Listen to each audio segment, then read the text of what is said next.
ان کو متہم کرے، لیکن وہ ان کی تمام اعمال و افعال کو غور و تجسس کی نگاہ سے ضرور مطالعہ کرتا رہتا تھا۔ برمکیوں نے اپنی سخاوت اور زرپاشی کے ذریعے سے اپنے اس قدر ہمدرد ہوا کو بنا لیے تھے کہ فضل بن ربی اپنے لیے کوئی رازدار بھی تلاش نہیں کر سکتا تھا۔ ہارون رشید اس کے قدیمی خاندانی حقوق کو مد نظر رکھ کے کوئی عہدہ سپرد کرنا چاہتا بھی تھا، مگر اس کی ماں خزران بھی چونکہ فضل اور اس کے باپ ربی سے ناراض تھے اور اس ناراضگی میں یحییٰ اس کا شریک تھا، لہذا خزران نے بیٹے کو اس ارادے سے باز رہنے کی تاکید کی۔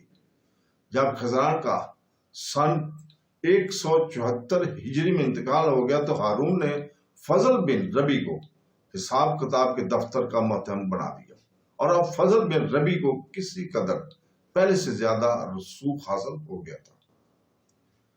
یحییٰ بن عبداللہ جب ولیم سے فضل بن جعفر کے ساتھ آئے تھے تو ہارون رشید نے عہد نامہ لکھ دینے کے باوجود ان کو قید کرنا چاہا اور اس معاملہ میں اول بعض فقہا سے فتویٰ حاصل کیا۔ یہ خبر سن کر برمکیوں نے یحییٰ بن عبداللہ کے موافق کوشش اور خلیفہ کی خدمت میں سفارشیں کی، کیونکہ وہ ابو مسلم خراسانی کے عقیدے پر قائم اور اہل بیت کے درپردہ حامی اور مددگار تھے۔ ہارون نے جعفر بن یحییٰ بن عبداللہ کو بڑی عزت اور احترام سے اپنے یہاں رکھا۔ سن 180 ہجری میں جب ہارون رشید نے علی بن عیسیٰ کو خراسان کا گورنر بنایا تو یحییٰ بن خالد نے، جیسا کہ پہلے ہم ذکر کر چکے ہیں، کہ علی کے اس تقرر کی مخالفت کی۔ یہ غالباً ہارون رشید کا پہلا کام تھا جو اس نے یحییٰ بن خالد کی منشا پر خواہش کے خلاف کیا۔ یحییٰ اور اس کے بیٹے اور اس کے رشتہ دار جو تمام ملکوں میں چھائے ہوئے تھے، لہذا برمکیوں نے علی بن عیسیٰ کو خراسان میں چین سے نہ بیٹھنے دیا۔ یحییٰ کے بیٹے موسیٰ بن یحییٰ نے اپنے مسیر شدہ ذرائع کو کام میں لا کر بغاوت پر بغاوت اور سرکشی پر سرکشی کرانی شروع کر دی۔ علی بن عیسیٰ کو اتفاقاً اس کا حال معلوم ہو گیا کہ خراسان میں یہ بدنامی کس کے اشارے سے ہو رہی ہے۔ اس نے ہارون رشید کی خدمت میں یحییٰ بن موسیٰ کی شکایت لے کر بھیجی۔ اس شکایت اور یحییٰ کی اس مذکورہ مخالفت نے مل کر ہارون رشید کے دل میں ایک خیال اور شبہ پیدا کر دیا، جس کا نتیجہ تھا جب برمکیوں کے اہتمام خاص سے علی بن عیسیٰ کی نسبت یہ خبریں دارالخلافت میں پہنچینی شروع ہوئیں کہ علی بن عیسیٰ بغاوت پر آمادہ ہے اور خلیفہ کے خلاف تیاریاں کر رہا ہے، تو ہارون رشید نے کسی امیر یا سپہ سالار کو اس طرف نہیں بھیجا، بلکہ بذات خود فوج لے کر خراسان کی طرف روانہ ہوا اور رے میں پہنچ کر مقام کیا۔ یہ سن 186 کا واقعہ ہے۔ ابھی تک ہارون رشید کو محض شبہ ہی تھا اور وہ برمکیوں کی نسبت کوئی بدگمانی نہیں رکھتا تھا۔ اس کو یہ تو معلوم ہو چکا تھا کہ علی بن عیسیٰ کے خراسان میں رہنے کو برمکہ پسند نہیں کرتے ہیں۔ جب علی بن عیسیٰ نے موسیٰ بن یحییٰ اور یحییٰ بن خالد کے دوسرے بیٹوں اور رشتہ داروں کی شکایت لکھ کر بھیجی کہ یہی لوگ خراسان میں بدنامی پیدا کر رہے ہیں، تو ہارون کی گہری توجہ مسئلہ خراسان کی طرف منتقل ہو گئی۔ اس نے برمکہ سے اس بات کو بالکل پوشیدہ رکھا اور برمکہ کو یہ نہ معلوم ہو سکا کہ خلیفہ ہماری طرف کن گہری مجسس نگاہوں سے دیکھ رہا ہے۔ چنانچہ انہوں نے علی کی شکایتوں کی عرضیاں ہارون کے پاس بھجوائی۔ اگر ان کو یہ محسوس ہو جاتی کہ ہماری طرف شبہ کی نگاہ پڑ رہی ہیں تو ہرگز عرضیاں نہ بھجواتے اور علی بن عیسیٰ کو بغاوت سے متجم نہ کراتے۔ اب جب کہ ہارون رے میں پہنچا اور علی بن عیسیٰ نیاز مندانہ خلیفہ کی خدمت میں حاضر ہوا تو اس تنہائی میں وہ تمام باتیں جو خراسان میں اس کو محسوس ہوتی ہارون کی خدمت میں گزارش کر اور ظاہر کیا کہ تمام ملک خراسان اور اس کے متعلقہ اور مسائل صوبے دار حقیقت برمکیوں کی مٹھیوں میں ہیں اور وہ نہایت اہتمام اور احتیاط کے ساتھ ابو مسلم خراسانی کے خون کا بدلہ لینے کی تیاری کر چکے ہیں۔ ان باتوں کو سن کر ہر شخص اندازہ کر سکتا تھا کہ ہارون کے دل پر کیا گزری ہوگی اور کس طرح اس کے پاؤں کے نیچے سے زمین نکل گئی ہوگی۔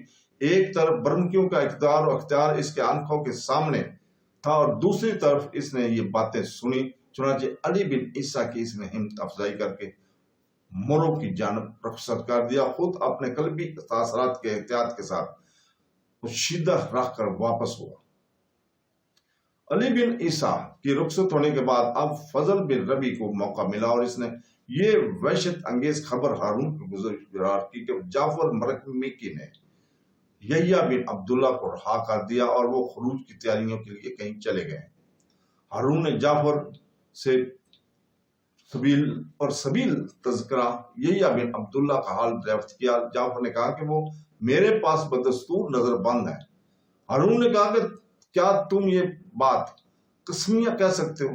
یہ سنتے ہی جعفر حواس باختہ ہو گیا اور سمجھ گیا کہ راز افشا ہو چکا ہے۔ اس نے سنبھل کر کہا یحییٰ بن عبداللہ کو میرے نظر نگرانی رہتے ہوئے عرصہ دراز گزر چکا تھا اور مجھ کو ان کی طرف سے کسی قسم کا کوئی خطرہ نہ تھا، اس لیے میں نے ان کے رہا کر دینے میں کوئی حرج نہیں دیکھا۔ ہارون کے لیے بھی یہ سب سے نازک موقع تھا۔ اس وقت اگر وہ کسی ناراضی کا اظہار کرتا تو پھر برمکہ ہرگز اس کے قابو میں نہیں آ سکتے تھے اور وہ فوراً اپنے حفاظت کے لیے وہ تمام سامان کام میں لے آتے جو اب تک مادی اور معنوی اعتبار سے وہ فراہم کر چکے تھے۔ ہارون کے لیے برمکہ کا مقابلہ ہرگز آسان نہ تھا اور ممکن تھا کہ وہ ہارون کو سانس لینے اور اف کرنے کا بھی موقع نہ دیتے، کیونکہ خاص یحییٰ بن خالد کے بیٹوں اور پوتوں میں 25 آدمی جو صاحب سیف و قلم تھے ہارون کے محل میں مختلف حیثیتوں اور مختلف بہانوں سے ہم وقت موجود رہتے تھے۔ تمام ملکوں کے انتظام اور اہتمام کی کنجی برمکہ کے ہاتھ میں تھی۔ فوجوں کے سردار سب ان کے آوردے اور انہیں فرما برادر تھے۔ انتظامی افسر اور دفتروں کے عہدیدار سب انہی کے رکھے ہوئے تھے۔ علماء، فقہ اور صوفیہ ان کی گرفت سے باہر نہیں تھے، کیونکہ وہ ان لوگوں کو بڑی خدمت کرتے اور ان کے زیر احسان رکھتے تھے۔ شورا سب انہی کے کشیدہ خواں تھے۔ تمام رعایا میں ان کی سخاوت کی شہرت تھی اور اس کے لیے وہ مغرب سے لے کر مشرق تک محبوب خلائق بن چکے تھے۔ یہ وہ عظیم الشان تیاریاں تھی کہ میدان میں نکل کر ایک ہارون کی کئی ہارونوں بھی شاید کامیاب نہ ہوتے، لیکن ہارون نے اپنے آپ کو سنبھالا اور جعفر سے یحییٰ بن عبداللہ کے رہا ہونے کا خال سن کر نہایت بے پرواہی سے جواب دیا کہ میں نے اس وقت ویسے ہی اتفاقاً دریافت کیا تھا، تم نے اس کو چھوڑ دیا، بہت ہی اچھا کیا۔ میں خود اس وقت تم سے یہی کہنے والا تھا کہ یحییٰ بن عبداللہ کو رہا کر دو۔ اب یہ ہر شخص غور کر سکتا ہے کہ یحییٰ بن عبداللہ جیسے شخص کا رہا ہونا ہارون الرشید کے لیے بجلی کے ٹوٹ پڑنے سے کم نہ تھا۔ علویوں کے خروج سے عباسی اب تک مطمئن نہ ہوئے تھے اور یحییٰ بن عبداللہ کوئی معمولی شخص نہ تھا۔ اس کے آزاد ہونے کے ہارون معمولی واقعہ سمجھتا۔ بہرحال ہارون نے اس موقع پر فتح حاصل کی اور اپنی دلی حالت کو چھپایا۔ اسی زمانے میں یہ اتفاقی واقعہ پیش آیا کہ جعفر کے یہاں کسی ضیافت کے موقع پر اکثر اراکین سلطنت اور ایرانی اور نفسر سردار موجود تھے۔ اسی جلسہ میں کسی شخص نے کہا کہ ابو مسلم نے کیسی قابلیت سے سلطنت کو ایک خاندان سے دوسرے خاندان میں منتقل کر دیا۔ جعفر نے یہ سن کر کہا کہ یہ کوئی زیادہ قابل تعریف کام نہ تھا، کیونکہ 6 لاکھ آدمیوں کا خون بہا کر ابو مسلم نے یہ کام انجام دیا۔ قابلیت اور خوبی کی بات تو یہ ہے کہ سلطنت ایک خاندان سے دوسرے خاندان میں تبدیل ہو جائے اور کسی کو کانو کان خبر نہ ہو۔ اس جلسہ میں کوئی ایسا شخص بھی موجود تھا جس نے یہ تمام گفتگو ہارون الرشید کو سنائی اور اس کو یقین ہو گیا کہ جعفر برمکی خود ایسا کرنا چاہتا ہے۔ اس کے بعد اس نے برمکہ کو غافل کرنے کے لیے اپنے بیٹے کی ولی عہدی اور تینوں بیٹوں کے درمیان ملکوں کی تقسیم کرنے کی دستاویز مرتب کرنے کا کام شروع کر دیا۔ یہ اس قسم کا کام تھا کہ کوئی خلیفہ اتنی بڑی سازش سے مطلع ہو کر ان کاموں کو ہرگز شروع نہیں کر سکتا تھا۔ یہی ہارون کا سب سے بڑا دھوکہ تھا جو اس نے برمکہ کو دیا۔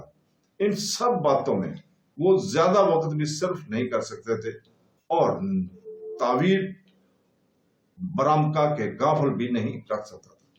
چنانچہ سن 186 کے آخری مہینوں میں وہ رے سے واپس ہوا، مطمئن کی ولی عہدی کی بیعت لی، تقسیم نامہ لکھا، امین اور مامون سے عہد نامے لکھوا کر دستخط کرائے۔ حج کے لیے گیا، خانہ کعبہ میں اس عہد نامہ کو لٹکایا، لوگوں میں خیرات کی، مدینہ منورہ میں آ کر انعامات اور خیرات تقسیم کر کے واپس ہوا اور مقام انبار میں پہنچ کر یک محرم سن 187 کی آخری تاریخ وقت شب، جس کی صبح کو یکم ماہ سفر تھی، جعفر کو قتل کر کے اس کے باپ اور بھائیوں کو قید کر لیا، کسی کو کوئی حرکت کرنے کا مطلق موقع نہیں دیا گیا۔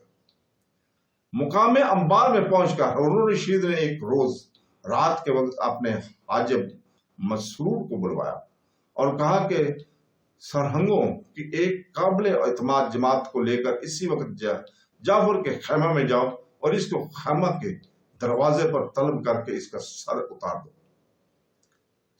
مسرور اس حکم کو سن کر سہم گیا، مگر ہارون نے سختی سے کہا کہ میرے اس حکم کو فوراً بلا توقف تعمیل ہونی چاہیے۔ مسرور اس وقت رخصت ہوا اور جعفر کے خیمہ میں جا کر اس کا سر اتار لایا۔ اسی شب میں خلیفہ ہارون نے جعفر کے بھائی اور باپ فضل اور یحییٰ کو گرفتار کر کے قید کر دیا اور فوراً ایک حکم نامہ جاری کر کے کہا کہ جعفر اور فضل اور یحییٰ کی تمام جائیدادیں جہاں کہیں ہوں ضبط کر لی جائیں۔ اس کے بعد برامکا خاندان کے ہر ایک کو گرفتار اور قید کرایا گیا۔ برمکیوں کے تمام اواروں کو ولایتیوں کی حکومت اور ذمہ داری کے عہدوں سے معزول کر دیا گیا، اور اسی طرح ہارون الرشید نے ایک ہی رات میں برمکیوں کو خطرہ کو مٹا کر اطمینان حاصل کیا اور اس کام کو اس خوبی اور اہتمام کے ساتھ کیا کہ کسی کو بھی کان بلانے کا موقع نہ ملا۔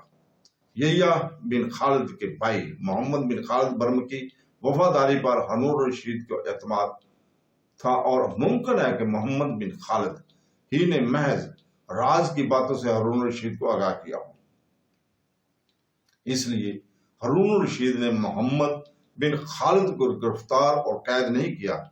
ادھر ہارون الرشید کے خاندان کا ایک معزز رکن عبد الملک بن صالح بن علی بن عبداللہ بن عباس، جو رشتہ میں ہارون الرشید کا دادا تھا، برمکیوں کی سازش میں شریک تھا، جس کو خلافت کی توقع دلائی گئی تھی۔ برمکیوں کو قید کرنے کے بعد ہارون الرشید نے عبد الملک بن صالح کو بھی قید کر دیا۔ عبد الملک بن صالح کے بیٹے عبد الرحمن نے اپنے باپ کے خلاف گواہی دی تھی۔ عبد الملک مامون الرشید کے زمانے تک قید رہا۔ مامون نے اپنے عہد حکومت میں اس کو قید سے آزاد کیا۔ ابراہیم بن عثمان بن نہیک بھی برمکیوں کا شریک تھا، لہذا اس کو بھی قتل کیا گیا۔ لہذا یحییٰ برمکی نے سن 190 میں اور فضل برمکی نے سن 193 میں یہ حالت قید وفات پائی۔ برمکا چونکہ لوگوں کو روپیہ بے دریغ دیتے تھے اور شعراء کو خوب قدردانی کرتے تھے، لہذا ان کی بربادی کے بعد عام لوگوں کو جو اصلیت سے واقف تھے ملال ہوا اور انہوں نے ہارون الرشید کو ظالم قرار دیا۔ شعراء نے ان کے مرثیے لکھے، قصہ گوئیوں نے ان کی سخاوت اور خوبیوں کو مبالغہ کے ساتھ بیان کیا۔ ہارون الرشید نے ممالکہ کے حالات کو افشا نہیں ہونے دیا اور نہایت سختی کے ساتھ احکام جاری کیے کہ کوئی شخص برامکا کا نام تک نہ لے۔ لہذا خود ہارون الرشید کے زمانے میں بھی عام لوگ قتل برامکا کے صحیح اسباب کو معلوم نہ کر سکے۔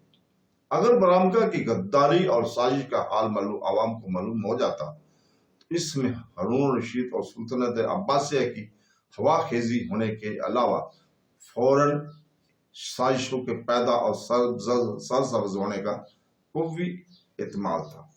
ہارون الرشید کی یہ بھی کمال اور دور اندیشی تھی کہ اس نے برامکا کے متعلق کوئی بیان شائع نہیں کیا۔ اس طرح ہارون کی ہیبت دلوں پر طاری اور روح کی بدستور حیرت جاری رہی، اور یہی سلطنت عباسیہ کے لیے مناسب تھا۔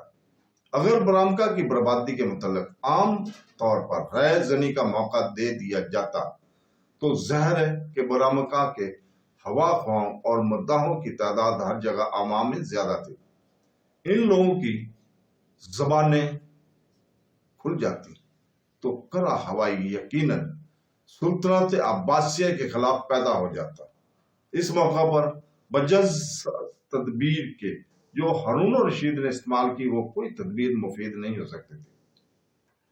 برامکا چونکہ محب اہل بیت اور خیر خواہ اہل ابی طالب ہونے کا دعویٰ کرتے تھے، لہٰذا ان کے قتل اور تباہی کو آل ابی طالب نے اپنا نقصان اور زیاں محسوس کیا، اور آج تک بھی شیعان علی اور شیعان حسین برامکا کے قتل اور تباہی پر نوخوانی کرتے ہوئے پائے جاتے ہیں، اور ان کی علم دوستی عالم پروری بڑے مبالغہ اور رنگ امیزی کے ساتھ بیان کی جاتی ہے۔ حالانکہ اس مجوسی اور نسل خاندان نے دین اسلام اور ملت اسلامی کی غیر معمولی اور اہم خدمات انجام نہیں دی، ان کے قتل اور بربادی کے اسباب بالکل عیاں اور روشن ہے، جس میں کسی شک و شبہ کی کوئی گنجائش نہیں ہے۔ اپنی سلطنت کی بچانے اور محفوظ رکھنے کے لیے ہارون الرشید نے برمکیوں کو تباہ کیا، جس طرح ہر ایک بادشاہ اپنی بادشاہ کے بچانے کے لیے دشمنوں کو برباد کر دیا کرتا ہے۔ اس نے جہاں برامکا کو قید کیا، اپنے دادا کو بھی قید کر دیا، کیونکہ اس کا جرم بھی اسی قسم کا تھا۔ ایسی صاف بات میں دور دراز رویہ بے سروپاتیوں کو شامل کرنے کے متعلق ضرورت نہیں۔ تو دوستو، اس کے ساتھ ہی ہم آج اجازت چاہتے ہیں، کل تک کے لیے اللہ حافظ۔